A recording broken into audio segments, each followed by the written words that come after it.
Hello बच्चों। यहां लिखा है Bob of mass m hangs by light in extensible string which is connected with a rigid support after passes over a smooth pulley p. If bob is released from angular position theta is equals to 30 degree then तो अब इसमें question पूछा है force exerted by the string net horizontal force acceleration of the Bob. तो चलिए हम लोग इसका सबसे पहले एक छोटा सा फ्री बॉडी डायग्राम बना लेते हैं। तो यहां कहीं पे हम लोगों के पास ये बॉब है जिसपे सबसे पहले एक फोर्स लग रहा होगा नीचे की तरफ में mg। ये यहां से जो एंगल दिया गया है दिस एंगल इज 30 डिग्री।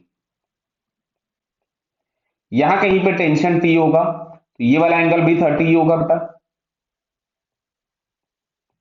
तो यहां कहीं पे हम लोगों के पास कंपोनेंट आ गया T cos 30 और इधर की तरफ में जो कंपोनेंट आएगा दैट इज T sin 30।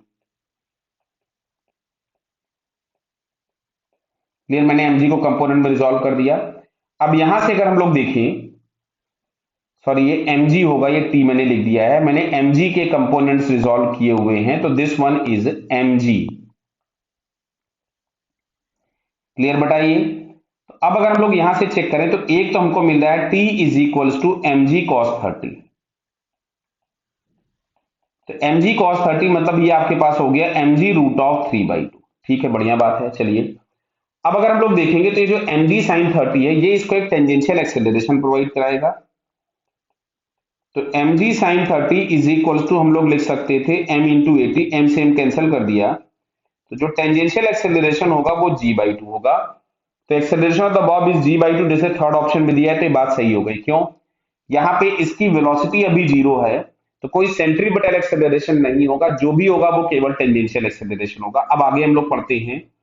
अब देखो जैसे पुली की हम लोग बात करें तो पुली पे एक टेंशन टी इधर लग रहा होगा और एक टेंशन टी इधर लग रहा होगा। बोले साहब, तो टोटल एंगल जो इन दोनों टेंशन के बीच में होगा, क्या मैं इसको 120 लिख दूं?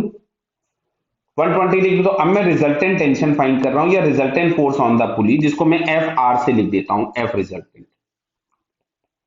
क्या समझ में बेटा आप लोगों को आ रहा है? This one is under root of T square plus 2tt cos of 120। Clear बेटा? तो तुमको दिख रहा है कि यहां से अब मैं, हालांकि इतनी जरूरत है नहीं आप लोगों को लिख के दिखाने की, फिर भी मैं लिखा दे रहा हूं t square plus 2t square और cos 120 हो जाएगा माइनस हाफ। तो इससे ये कैंसिल हो गया, एक t से t कैंसिल हो जाएगा तो फाइनली आपके पास बचा टेंशन t। तो जो पुली पे नेट फोर्स लग रहा है दैट इज t और t इज इक्वल्स टू हमारे पास था mg रूट 3/2। तो यहां से अगर हम लोग देखें तो mg root 3/2 the force exerted by the string on the pulley, तो बेटा फर्स्ट ऑप्शन भी सही हो गया। सेकंड वाले में दिखा है नेट हॉरिजॉन्टल फोर्स, तो अब मुझे हॉरिजॉन्टल फोर्स मेरे को चेक करना पड़ेगा। ध्यान से देखिए, तो हॉरिजॉन्टल फोर्स के नाम पे हम इस वाले टी के कंपोनेंट कर दें। एक टी तो ये लग रहा था, अब यहां नीचे आ जाएगा टी कॉस 30 और ये इधर आपके पास आ जाएगा टी साइन 30। अच्छा, टी साइन 30 को मैं t/2 लिख दूं तो यहां जो नेट हॉरिजॉन्टल फोर्स के नाम पे मिलेगा that is t minus t/2, तो ये आ रहा है t/2। तो t/2 बोले तो mg रूट 3/4 हो जाना चाहिए। यहाँ पे ऑप्शन में क्या लिखा है, रिजल्टेंट हॉरिजॉन्टल फोर्स गलत हो गया। क्लियर, यहाँ बाई 2 लिखा है जबकि यहाँ 4 होना चाहिए।